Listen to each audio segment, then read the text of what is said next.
So Cae Thomas, I've been in the industry for 15 years now. I started in 2009. I'm an associate director at TRG. Originally, I went to school in Hunters Hill. So I went to school in Joey's at St. Joseph's College. Yeah. And through the GPS community, I met a lot of good contacts that I have these days that ended up living, like the guys I went to school with, ended up living in prestigious houses like Bellevue Hill, Rose Bay, Hunters Hill, Dover Heights, that sort of areas. Yep. So I would always go around to their houses on the weekends and I'd be like, wow, these are incredible properties. And I think that's initially where my simulation with selling properties initially was born from. Yep. Because I just love aesthetics and architecture and obviously it's a great industry to be in. So what's your nationality background?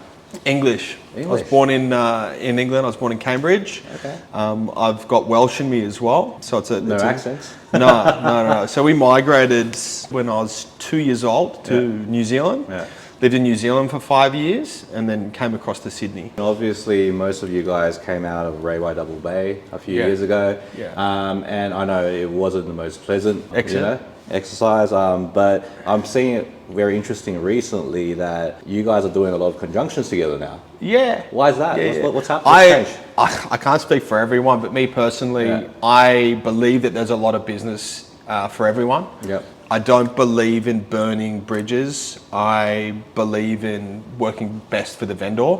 So if the vendor says to me, Cae, you know, I want you to work with Elliot or I want you to work with Alan or somebody else from Railway Double Bay, I have absolutely no problem with it. I also feel, and this is, you know, contrary to a lot of other agents' perspective on things, I'm always learning. So I like to learn maybe from different agents the way that they operate versus the way that I operate.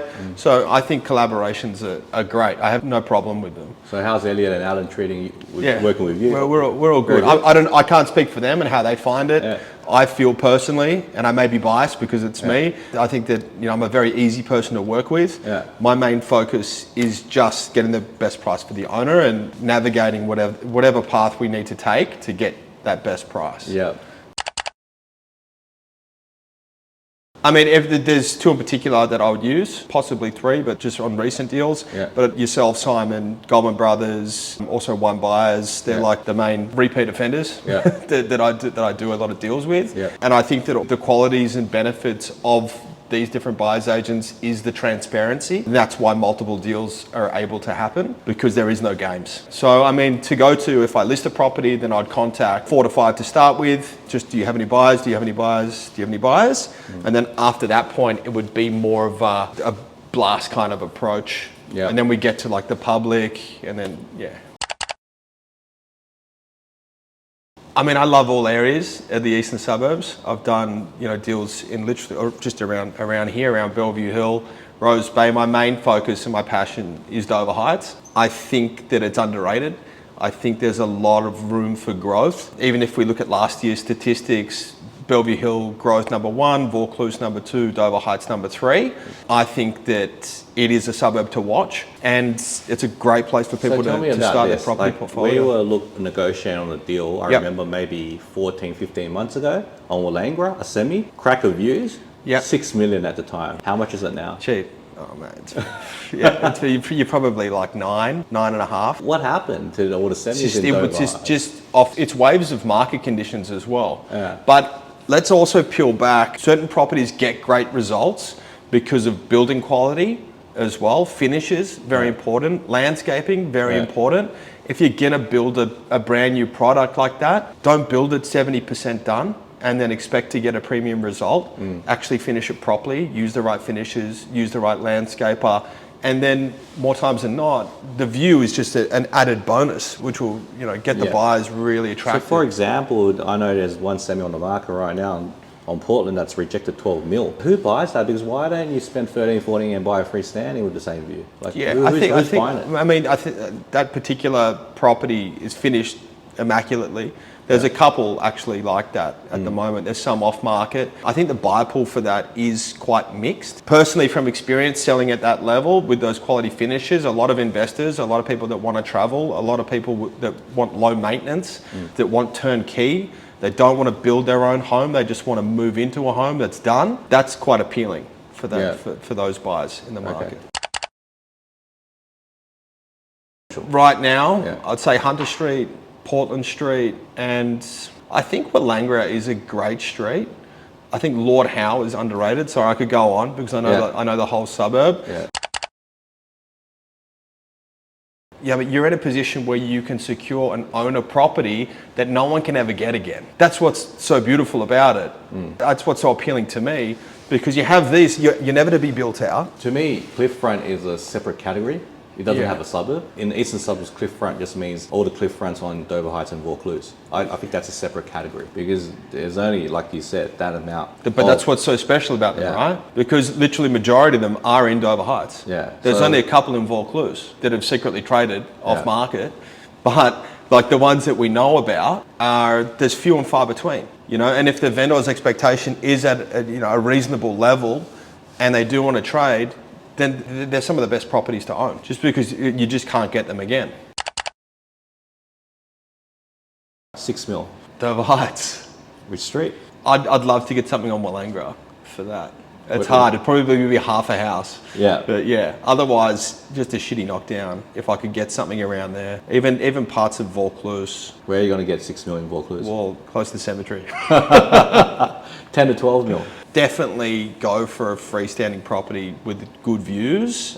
And that would, again, be around Rose Bay or Dover Heights, I think. Okay, so you won't get a piece of 600 square metre land in a tier 2, tier 3 street in Bellevue Hill? In Bellevue Hill, hard to find. I'm waiting for you to increase my budget a little bit more. All right, let's go 15 and 18. Then I'm starting to look in Bellevue Hill. Probably not a tier 1 or 2 street, probably like a tier 4. But if I could get something that was north facing on a good block of land, level access, that's what I'd be going for in that range. What about up to 25? Then I'm going for the sort of the top 2 tier street, Bellevue Hill. Bellevue Hill again? I think so. At 25? You're not going to go Vaucluse? I think parts of Vaucluse I'd look at. For that sort of budget, I'd want to have ideally something on maybe the bad end of Bolcar or Kambala, something like that. From Double Bay to Vaucluse, just off your head, how much of the percentage of the buyers do you think are Chinese right now? Over 50%. You reckon? Yeah, recently. I'm just trying to peel back the last kind of maybe like 10, 15 deals we've done as an office. I'd say like 1 in every 2, 1 in every 3 deals has been a Chinese buyer.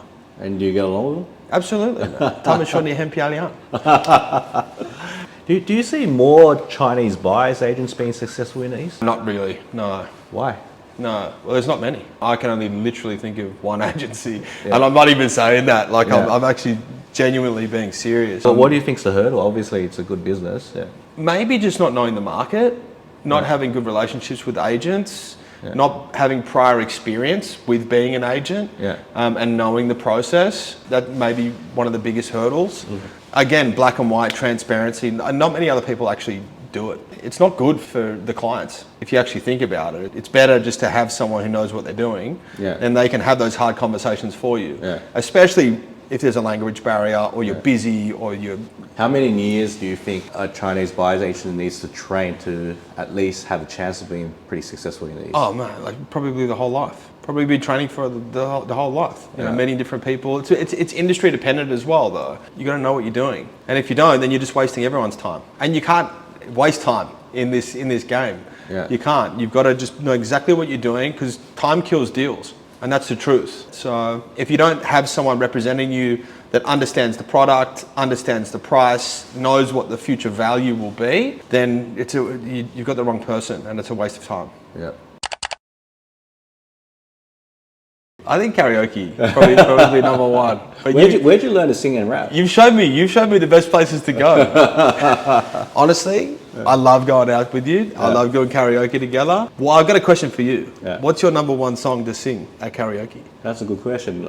It's a Chinese song. You wouldn't even know what it means. All right, cool. Done. Easy. Take care, man.